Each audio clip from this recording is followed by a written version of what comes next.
So we wanted to share with you guys some of the stuff that we found.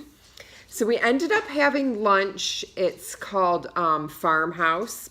When we got there, we ended up finding out that the Gideon's Bakehouse is part of the East End Market.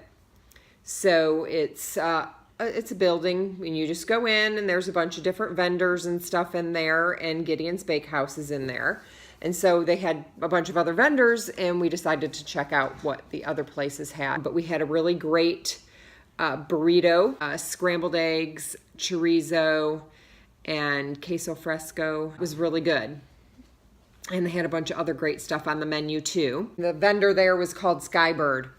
And they had a bunch of different cold pressed juices and smoothies and all kinds of other stuff. And so we had a lavender lemonade, lemon lime, pineapple, agave, and then it had lavender in it. So it was carbonated. So that was really cool. And we really enjoyed that too. So that was kind of like what we had for lunch. From the bakehouse, what they're known for is, I'm going to show you this big, huge cookie. So they're known for it's a half-pound cookie. So I'm going to kind of show you there the yumminess. This one is the toffee pistachio one. Oh my goodness. Like seriously, these are like the best cookies I've ever had. Josephine ate most of the Oreo one. Here you can kind of see the inside. You can see how thick they are. And this one was the cookies and cream one. That one was really good. So we brought some other ones home for everyone to try. And they also do like a limited edition one monthly. This month it's a peanut butter and chocolate one. Oh my goodness. Like I ate like about that much of it, like off the top earlier, and it was like, okay, that was enough. Like it's really rich.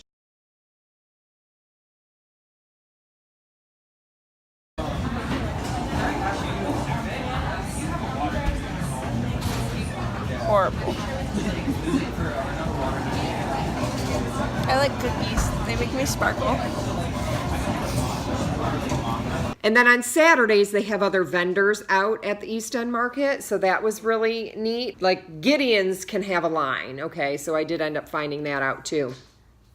When they open in the morning, like there's lines out the door for people to get the cookies because they have them until they sell out. We thought there was a line going out the door of the building, but when we parked and we got out and started to walk up, the line was actually for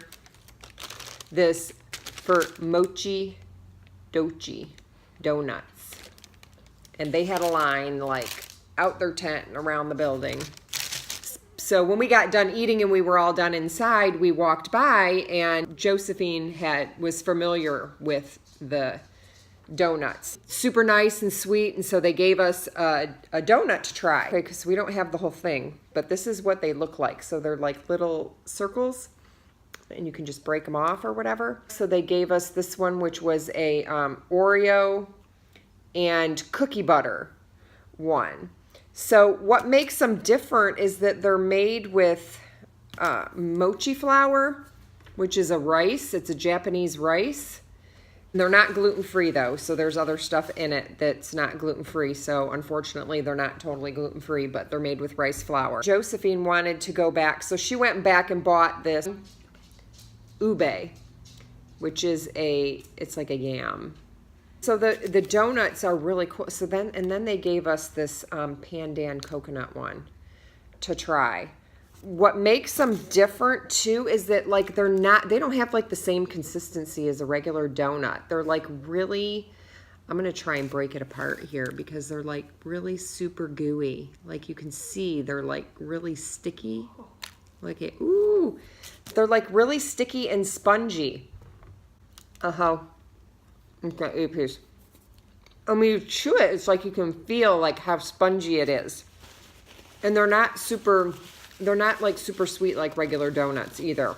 And so the mochi donuts, they're there right now like every other week on Saturdays and Sundays.